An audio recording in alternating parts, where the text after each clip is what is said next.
jardin plus grand que confetti. C'est Georges. Il ne se fait pas de soucis. C'est Georges. Du bon côté, il prend la vie. C'est Georges. C'est Georges rétréci. Dès qu'on lui pose une question, C'est Georges. il trouve aussitôt la solution. C'est Georges. Car c'est un ingénieux luron. C'est Georges rétréci. Ce petit gars est plus qu'astucieux. Il obtient toujours tout ce qu'il veut. Son petit frère lui tend la main. C'est Georges. Son papa joue au musicien. C'est Georges. Et puis sa maman les rejoint. C'est Georges. C'est Georges. C'est Georges. C'est Georges. C'est Georges. Georges Désir.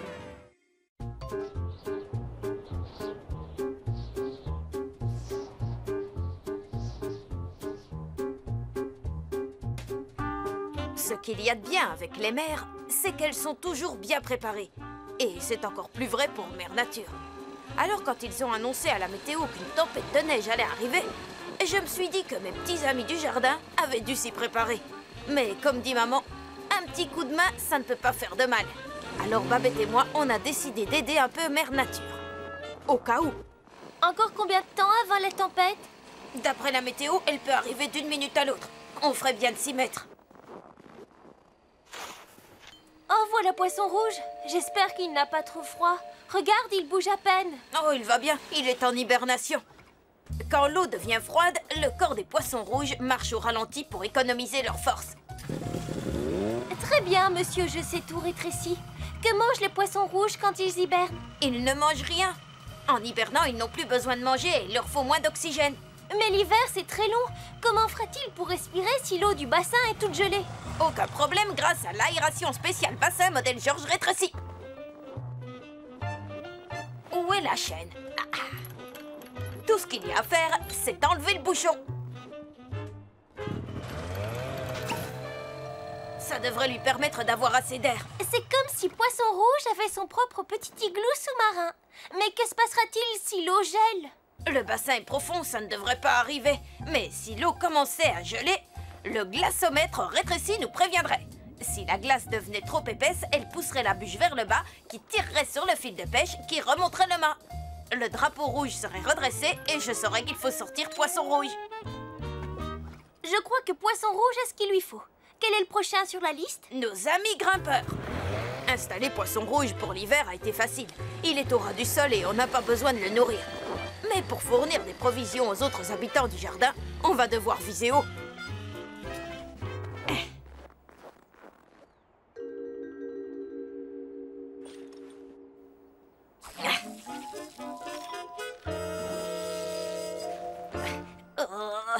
Rien ne vaut un tissu gelé pour vous glacer jusqu'aux os. Babette, tu veux me passer l'étui, s'il te plaît? Départ de l'écureuil express. Attention, ça va foncer. Comment ça va foncer? Oh, ne t'inquiète pas, je n'irai pas trop vite.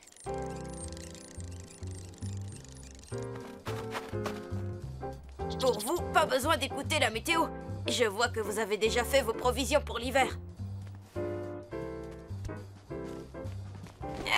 Mais on vous en a apporté d'autres, au cas où. Ça devrait vous suffire. Mais si la tempête dure trop longtemps, comment savoir s'il vous en faut encore?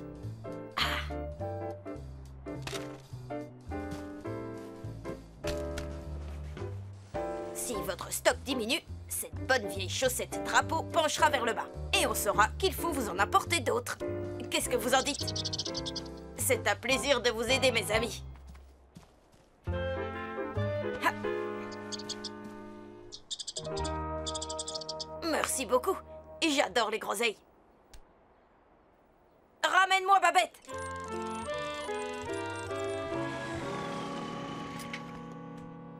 Livraison pour Madame Lapin.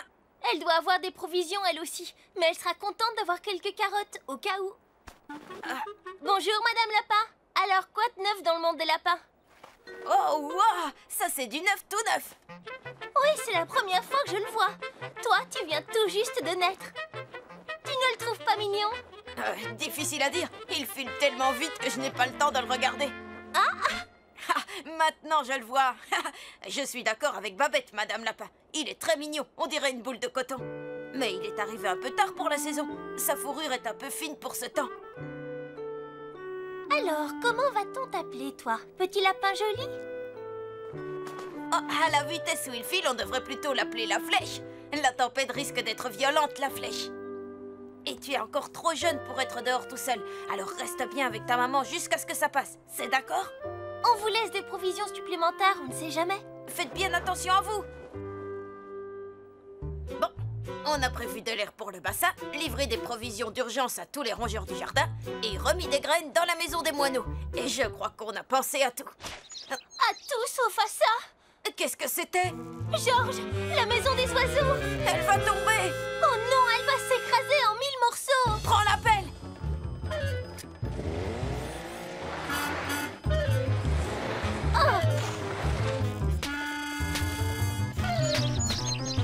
Attention, elle va tomber. Ne reste pas en dessous. Oh!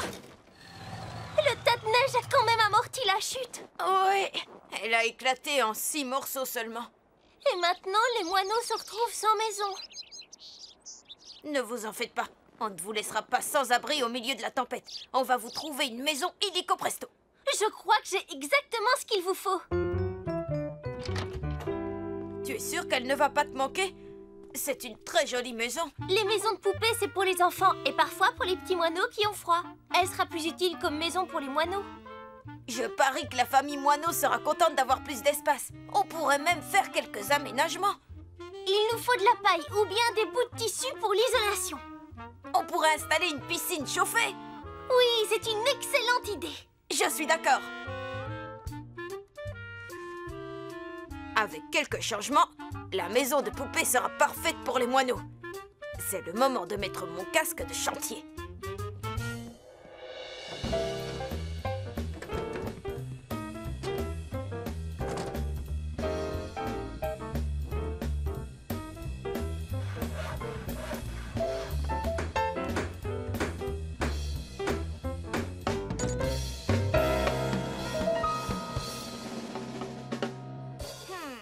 Il manque encore un petit quelque chose.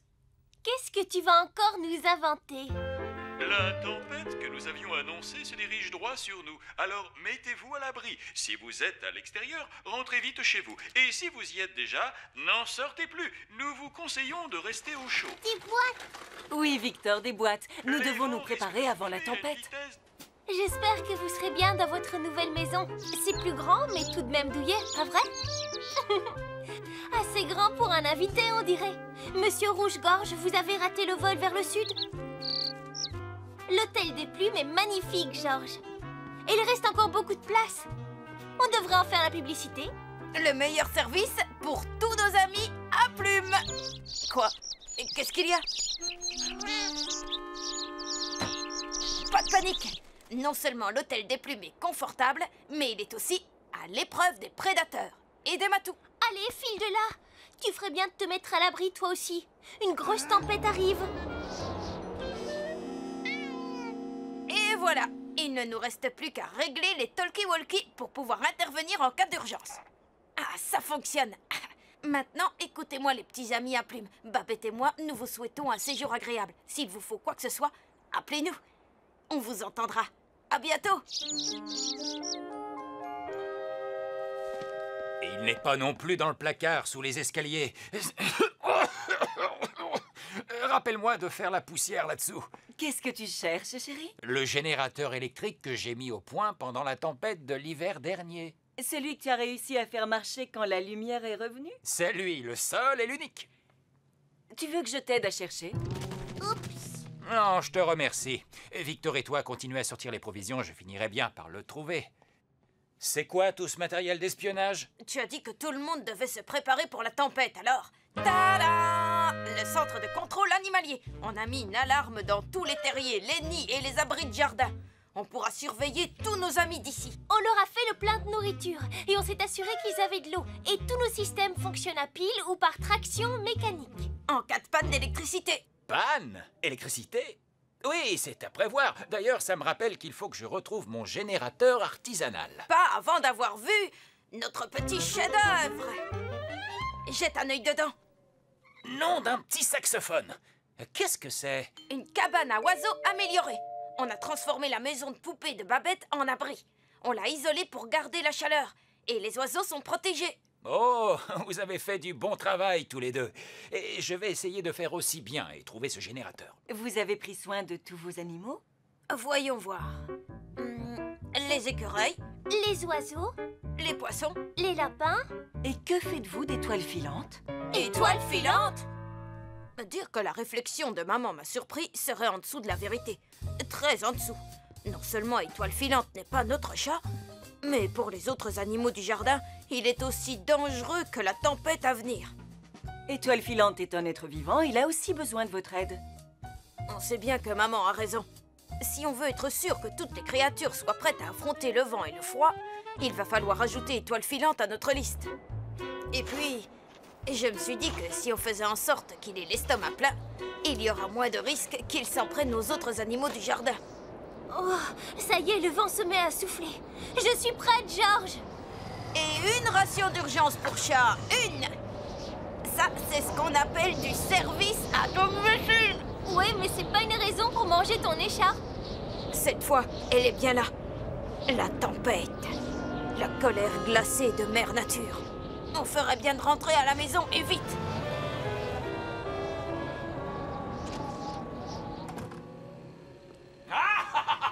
Derrière les cageots de fruits, au fond de la cave. Tu croyais pouvoir m'échapper? Je crois que ton père a trouvé son générateur. J'ai trouvé le générateur que j'ai fabriqué.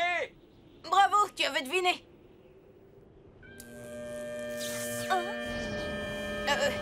Papa? Il va te falloir combien de temps pour mettre ton super générateur en marche?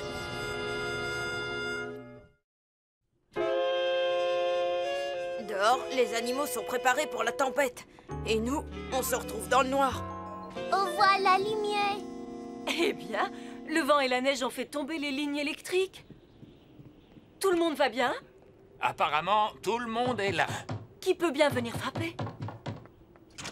Russell, que faites-vous dehors par ce temps? Je me suis rendu compte que je n'étais pas équipé, alors je suis sorti pour acheter des bougies, mais au retour, les feux tricolores se sont tous éteints et la neige bloque les routes.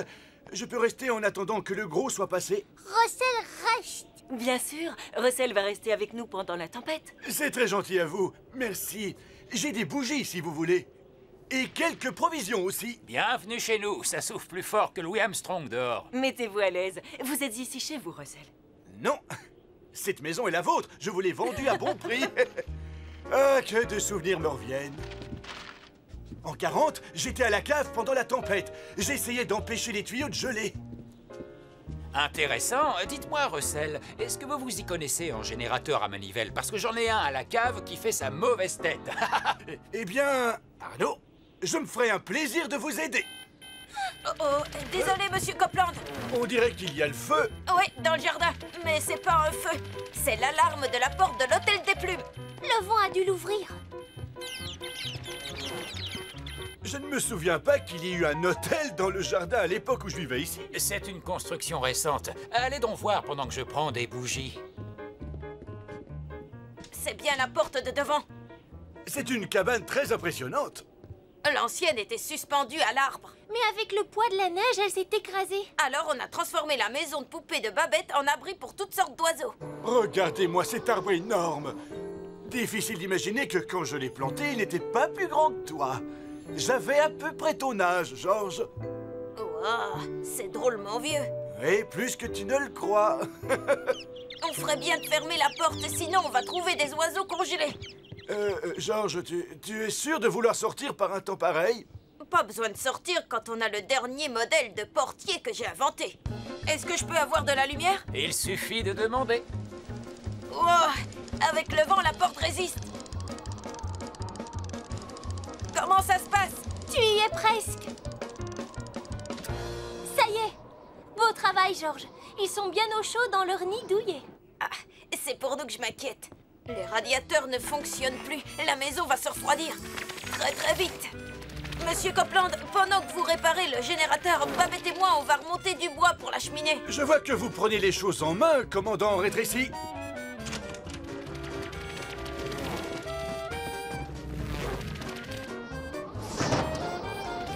Wow, George. Ah, j'avais prévu de la réparer l'été dernier. Tchou. On devrait vérifier les fenêtres du haut. Le seul avantage d'être à l'intérieur, c'est que la neige reste à l'extérieur. Chaque chose en son temps. Il faut d'abord chauffer la maison.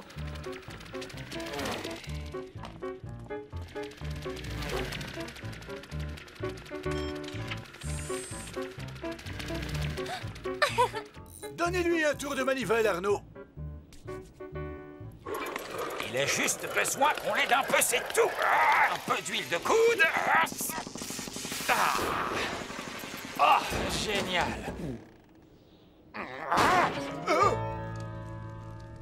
Une autre chasse à la reine? Veux plus châssis. Un double? Veux pas double. Une bataille alors? Pas bataille vocale. Oh, mon pauvre petit chéri, c'est pas drôle d'être obligé de rester à l'intérieur. George, est-ce que c'est l'une de tes alarmes? Je ne vois aucune lumière clignoter. Non, ce n'est pas l'une de nos alarmes. Qu'est-ce que ça peut être? George, regarde! L'arbre est en train de tomber. Le vent va le déraciner. Oh! Ah! Il est tombé pile sur notre hôtel. Pas besoin d'alarme, de lumière ou de sonnerie pour me rendre compte que toutes nos installations étaient flanquées par terre. Maman! Papa! Vite! Là, il y a vraiment une urgence!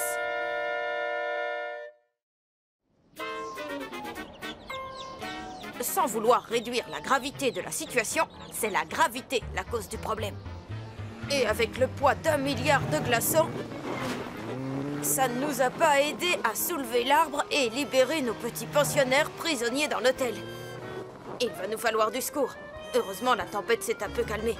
Mais pour combien de temps? On arrive, George, tiens bon! La grande machine à flocons s'est calmée, c'est déjà ça.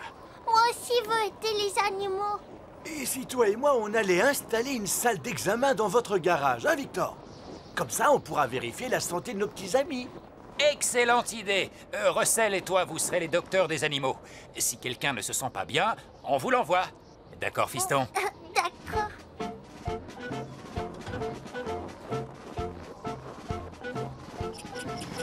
Pas de panique, les écureuils. Je vais vous ramener avec vos provisions dans le garage. Grimpez!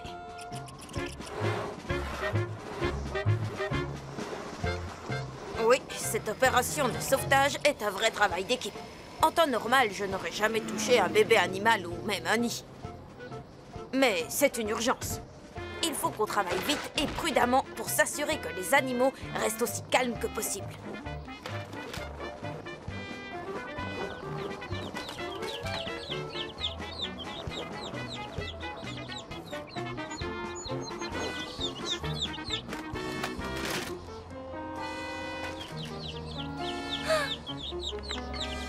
Celui-là a l'air d'aller bien.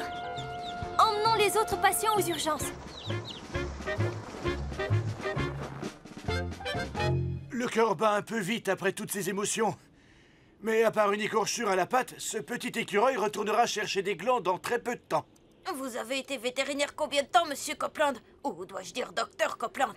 Pendant presque 35 ans, George. Les animaux ont eu de la chance que vous soyez venu chez nous. Je suis sûr qu'avec Babette, vous vous en seriez très bien sorti tout seul. Vous vous étiez préparé à toutes les éventualités. J'ai un autre patient pour vous, docteur. Il n'a pas l'air d'être blessé. Les moineaux, ça y est, la famille écureuil est en sécurité. Et oh, on n'est pas allé voir les lapins.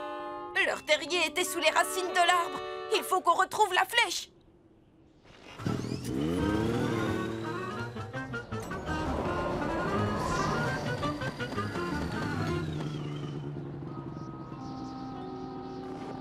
Il a dû se sauver à toute vitesse quand l'arbre est tombé. Il n'était pas tout seul, regarde. On voit ses empreintes ici. Enfin, on les voyait. La flèche! Où es-tu? La flèche! Ah, j'espère que la flèche n'est pas enfouie dans toute cette neige. La flèche! George, par ici! Je l'ai trouvé! La flèche! Ah, heureusement, tu n'as rien. Reste où tu es! La flèche! Reste tranquille! Ne bouge pas! Oh non! Regarde! Étoile filante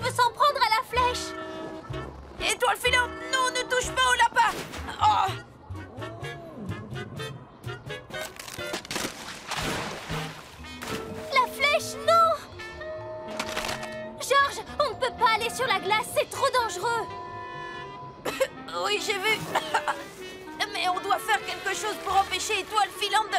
Ah! Ouais! Bien joué, Étoile Filante! Ne t'en fais pas, Étoile Filante. Tu n'auras pas risqué la noyade pour rien.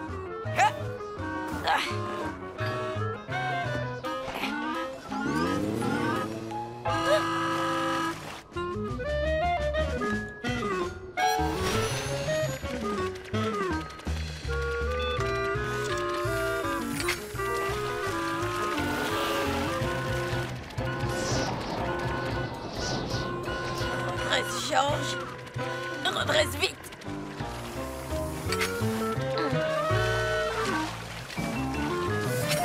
Je te tiens. Exactement comme à la fête foraine. Mais ce lapin-là n'est pas une peluche. Et maintenant, direction la clinique du docteur Copeland. Vous devez être gelé. Beau travail, Étoile Filante. Je te revaudrai ça. Et Monsieur Poisson Rouge qui ne se doute de rien. Rien ne pourrait le réveiller. Sauf le printemps, bien sûr.